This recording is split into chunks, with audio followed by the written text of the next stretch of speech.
Number 15. You can wear my sweatshirt, and you can tell your friends. I'm sorry, I truly am, but I just feel like I couldn't omit this song. The intense autism radiating from this video is just too profound to even ignore. Calm down, social justice warriors. I've been diagnosed with a condition. I can say what I want. No matter how many plasters you put on, if you listen to this song, you will have your ears, nose, mouth, and eyes bleed profusely. In case you somehow have not heard of this monstrosity, picture a 12-year-old middle schooler who looks like your typical swag wannabe. Now imagine his voice is replaced with pure autotune. Add in some sappy lyrics about some girl and how he wants to keep her warm with some sweatshirt, and there you have Sweatshirt by Jacob Sartorius. You're the only one I hold, and I don't want you to be cold.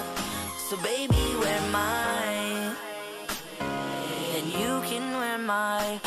Talking even completely objectively, I find this song very overrated and cringeworthy. This is a child trying to desperately act like a teenager, and the voice coming out of him / the editing software just makes me want to puke. And what is it with the demonic murderous sweatshirt that moves on its own and always tries to make a move on the girl? Let's actually not go there, but bottom line, Sweatshirt sucks, and there's not much more to be said about that. Number 14. Oh, sorry, did I say Jacob Sartorius' voice was annoying? I'm so happy-go-lucky me. Dear God, I think my ears have reached their decibel limit. It's so high-pitched that I'll bet half of you guys won't be able to even hear this because of the ultra-high frequency, and the other half would have just likely done a Van Gogh and cut off their ears. Jokes aside, I'm not quite sure what to make of this song. Tiny Tim, the artist is named, allegedly made a living off making renditions of popular songs in this voice, which sounds kind of like an impression of a female opera singer. Living in the sunlight, loving in the moonlight, having a wonderful time. I'm not sure, but whatever the case, people in the mid-20th century apparently ate all that up and asked for seconds. I just find this song is so weird and bizarre that your brain chemistry will probably be altered after listening to it.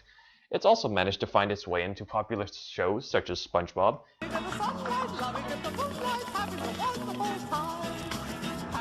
and was even considered for use in a Team Fortress 2 trailer. Though I guess Valve realized that deaf players or players with strokes means less coordination between teams and a worse gaming experience. I should really lay off the voice, really. Anyway, while this is happening, Tiny Tim is playing on a ukulele and just being in general happy-go-lucky, although occasionally his eyes will roll up into their sockets, which is all part of the performance, I guess.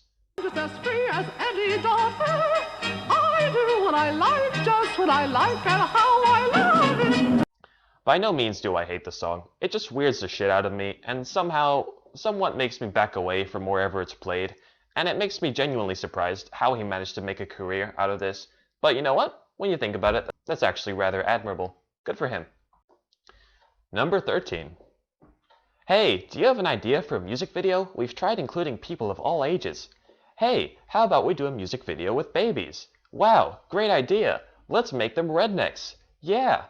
And that's what went through some and such people's heads. They managed to get a hold of someone computer literate in 2007, and the rest is history. Redneck Baby was born.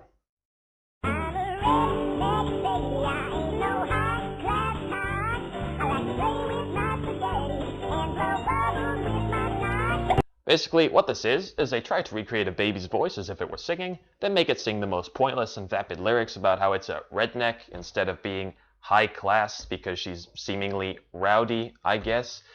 Then they make the baby do some weird hand and body movements in an attempt to dance. Is there any point to this song at all? I'd say it's to entertain, but you know. Then I found out that the entire channel is, or was way back when, dedicated to creating baby parodies of established songs. And they were getting millions of views because of that.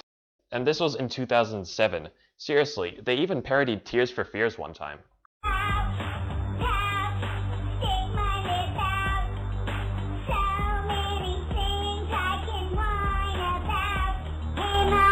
So does this mean that the target audience is adults? Because all of these videos are as equally unfunny, poorly executed, and unintelligent as the next. Thankfully, they have moved away from these parodies nowadays, but what they have produced does leave a lingering stain on the website, and Redneck Baby is probably the worst of them all. Number 12. When you picture the Watch Me Whip, Watch Me Nene song, in what format do you picture it being performed successfully? If you sit in a middle school choir, you're definitely insane. But this is what happened in Desert County Middle School in Arizona, in which a bunch of kids attempted to turn the song into classical music.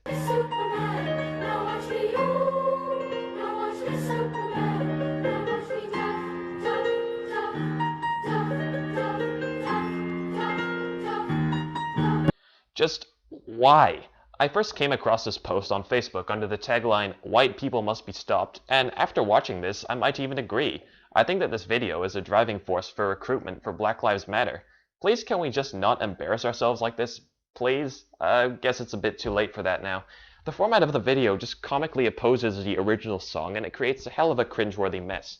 These kids have gone on to become memes now because of this. They're not even people anymore, they're just memes. They will never have a job because they are part of that choir, and they will never be forgotten as a result. Maybe next time they should make the most of it. They should try performing Panda, see how that turns out, huh? Hopefully this video has taught us that just because something has become a meme doesn't mean that we should emulate it at every turn and look like autists while doing it.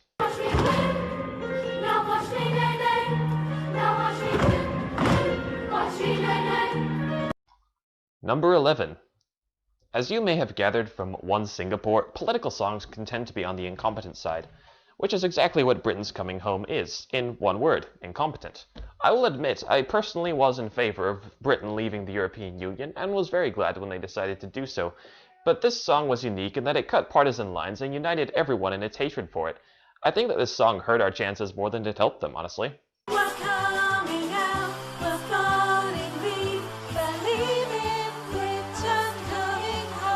In the video, a UK politician known as Mandy Boylett dresses up in a British dress, then duplicates herself, but with a blonde wig on.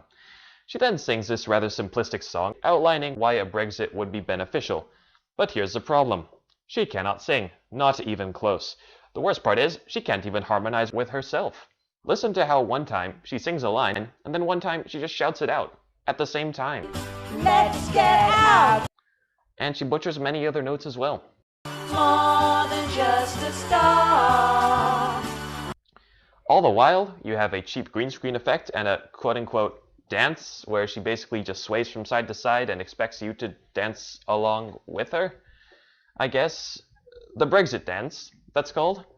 The woman who made this has also created a second song, Get This Party Started, apparently, and it has better graphics and even actual dance moves, but there's no redeeming the first one, I'm afraid.